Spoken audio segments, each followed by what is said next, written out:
Chapter 7, the Axial Skeleton. Axial skeleton forms the longitudinal axis of the body and contains 80 bones. The axial skeleton forms the longitudinal axis of the body. It contains about 80 bones, which is about 40% of all the bones. It's going to include the skull with its 8 cranial bones and 14 facial bones. The auditory ossicles, which are ear bones, there's 6 of those, and the hyoid bone, which is in front of your trachea.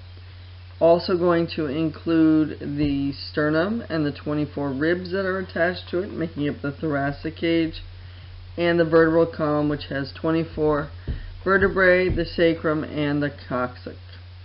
Functions of the axial skeletons can provide a framework for the body, support the organs in the dorsal and ventral body cavities, and it provides an extensive area for muscle attachments. You're going to have muscles that adjust the posture, some that are involved with respiratory movements, some that are stabilizing the appendicular skeleton, which is your arms and your legs, and their attachment to the axial skeleton. This figure just lists the different bones found in the skull. The hyoid bone shows a figure of the 3 ear ossicles. You have 3 per ear, a total of 6.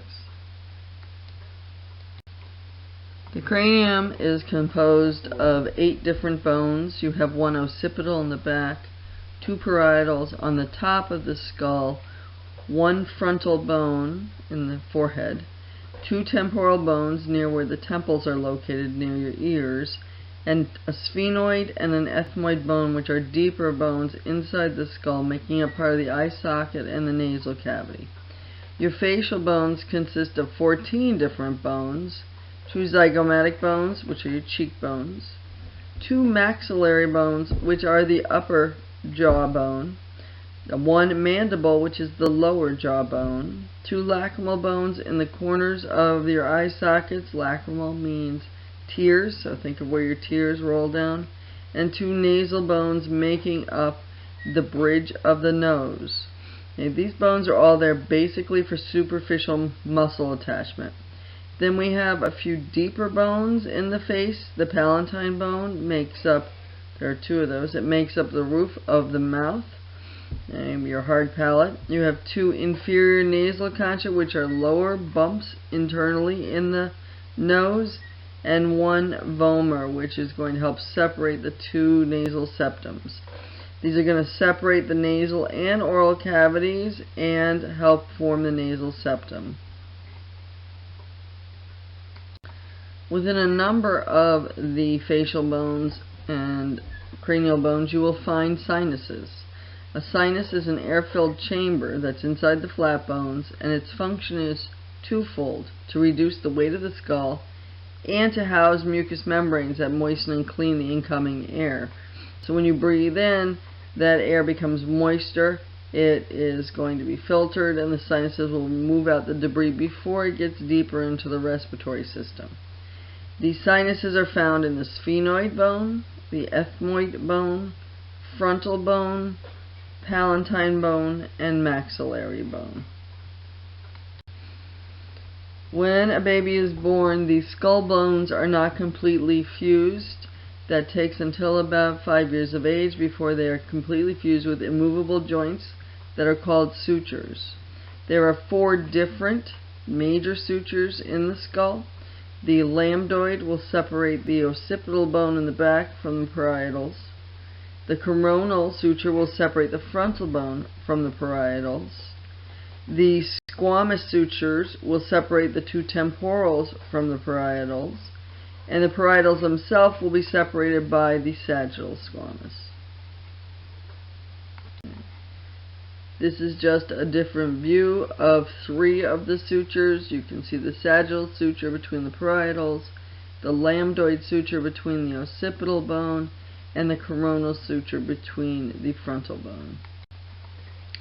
This is the lateral view or side view of the skull, showing a number of the bones, as well as you can see the squamous suture that separates the temporal bone from the parietal bone.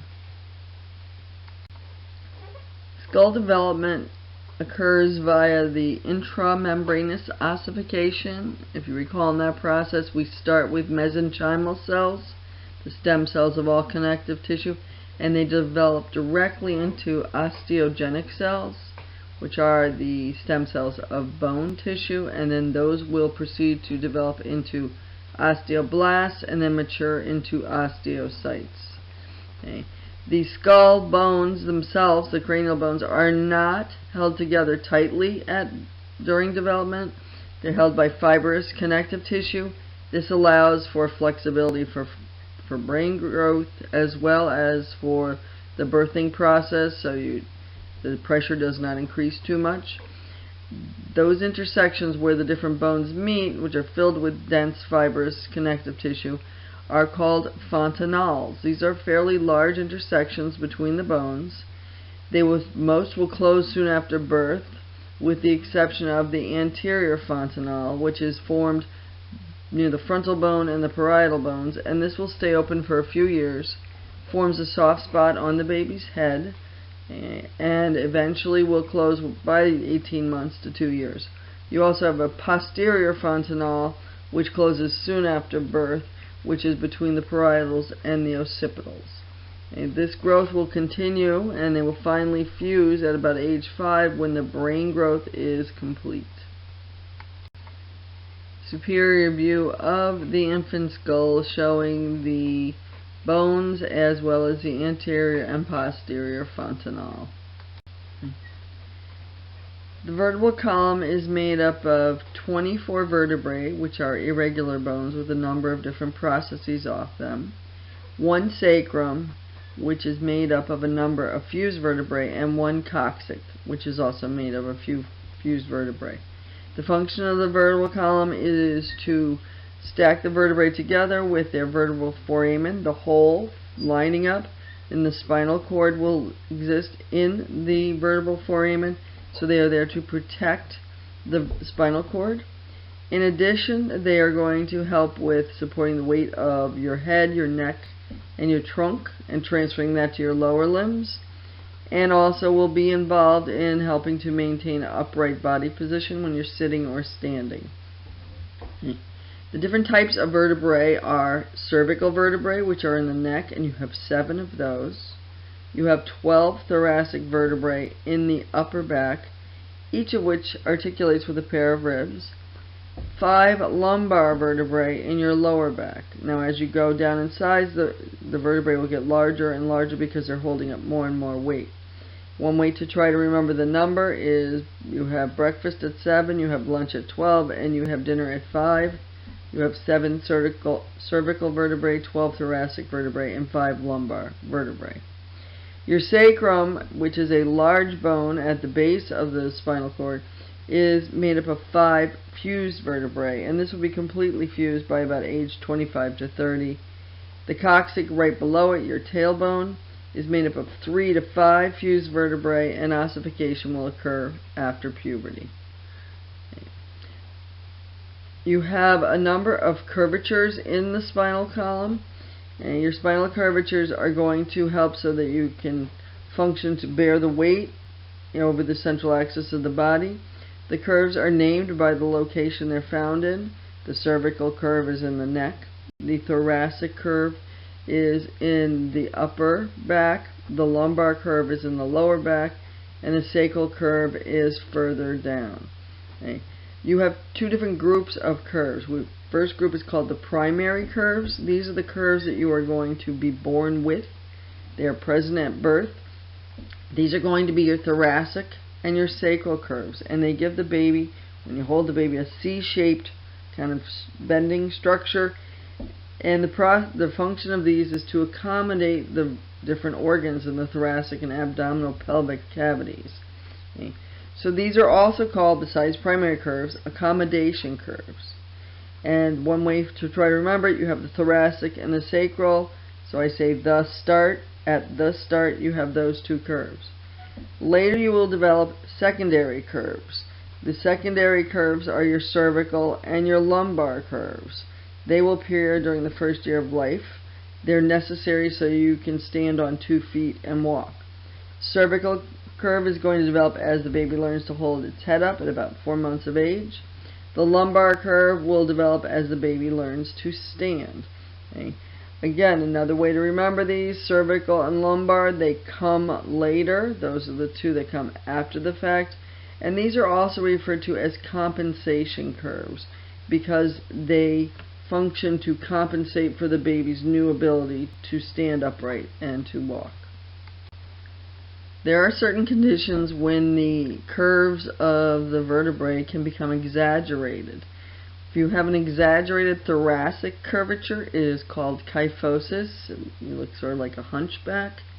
An exaggerated lumbar curvature is called lordosis. And an exaggerated lateral curvature of the vertebral column produces scoliosis. For vertebral anatomy, we will look at a generalized vertebrae. The names are the same for each vertebrae for the different parts.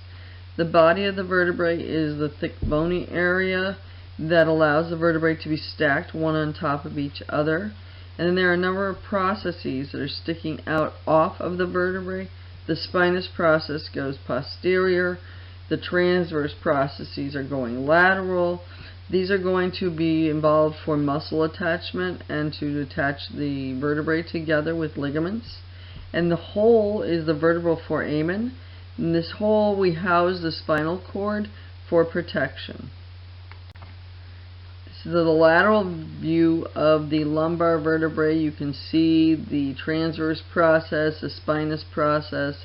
Also you can see the inferior vertebral notch and the lower part of underneath the processes, which when the vertebrae sit on top of each other will form a hole so the spinal nerves can exit the spinal cord. The vertebrae stack in a column on the vertebral bodies. Between each vertebrae is an intervertebral disc. This will separate the two vertebrae and provide some cushioning. The discs are made up of two layers. The outer fibrocartilage layer is called the annulose fibrosus, and inside is a gel-like matrix that is called the nucleus pulposus. Also, the vertebrae will be held together with elastic ligaments. They allow some stretching of the vertebral column. When it is lined up properly, the vertebral foramen will form a nice column for the spinal cord to be housed in. And you will also have intervertebral foramen, which will be holes between each of the vertebrae that are produced by the inferior notch, and they will allow the spinal nerves to exit the spinal cord. The thoracic cage is made up of the sternum and 24 ribs, that's 12 pairs of ribs. They will attach to the sternum with costal cartilage, so it allows the ability of the rib cage to move in and out so that you can breathe. You have 7 pairs of true ribs, and the definition of those are that they have their own costal cartilage attachment to the sternum. Then false ribs, we have a total of 5 pairs. The first 3 pairs attach to the sternum with a shared costal cartilage, and the last 2 pairs are referred to as floating ribs, and they have no attachment to the sternum at all. The thoracic cage is made up of the sternum and 24 ribs, 12 pairs. They will attach to the sternum with costal cartilage. You have true ribs, the first 7 pairs, and the true rib will have its own costal cartilage attachment to the sternum. False ribs, which are the last 5 pairs, are going to be divided up into the first 3 pairs, which are attached to the sternum with shared costal cartilage. And the last 2 pairs are called floating ribs, and they have no attachment to the sternum at all. Posterior view of the thoracic cage, showing the attachment points on the posterior side for muscles that are involved in respiration, maintenance, the position of the vertebral column, and the movement of the pectoral girdle and upper limbs. Also, it functions to protect the heart and the lungs.